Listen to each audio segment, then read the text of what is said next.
আসসালামু আলাইকুম দর্শক, সবাই কেমন আছেন? আশা করছি সবাই ভালো আছেন। আমিও আলহামদুলিল্লাহ ভালো আছি। আজকে আমি রান্না করব খুবই মজাদার ও লোভনীয় একটি খাবার। এখানে আমি লেবু পাতা দিয়ে মাছের ঝুরি রান্না করব। তো পুরো রান্নাটা কিভাবে করি ভিডিওটি দেখবেন।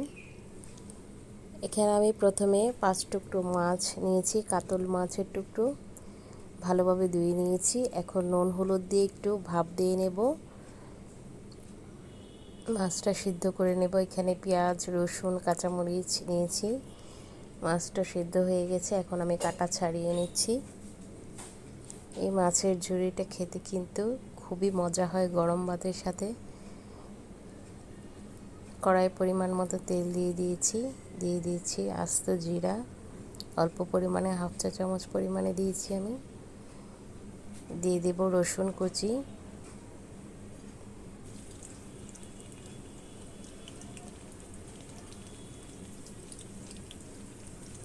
রসুন কুচিটা কিছুক্ষণ ভেজে নিয়ে দিয়ে দিচ্ছি পেঁয়াজ কুচি।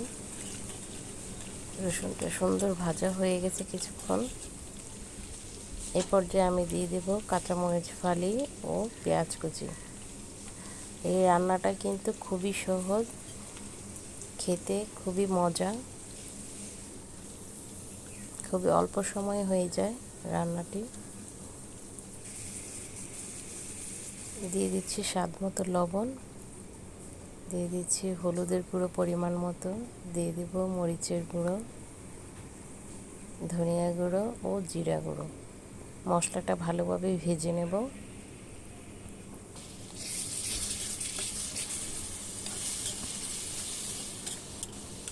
মশলাটা কিছুক্ষণ কষিয়ে নেব। সুন্দর কষানো হয়ে গেছে, এখন আমি কাটা ছাড়ানো মাছগুলো দিয়ে দিচ্ছি। মাছটা দিয়ে আমি আরও কিছুক্ষণ রান্না করে নেব। এখন আমি লেবু পাতা দিয়ে দিব। এখানে আমি 5-6টা লেবু পাতা ভালোভাবে ধুয়ে নিয়েছি। এখন আমি চিড়ে দিয়ে দিচ্ছি। এই লেবু পাতার সেন্টে মাছটা খুবই মজা হয়। যারা যারা এখনও খাননি অবশ্যই একবার হলেও ট্রাই করবেন। খেতে আসলেই খুবই মজাদার একটি খাবার। তো আমার রান্না কমপ্লিট হয়ে গেল। মাছ রান্নাটা কেমন হয়েছে কমেন্ট করতে ভুলবেন না। ভিডিওটি ভালো লেগে থাকলে লাইক, কমেন্ট, শেয়ার দিবেন। ইউটিউবে সাবস্ক্রাইব দিবেন। সবাই আমার জন্য দোয়া করবেন। আল্লাহ হাফেজ।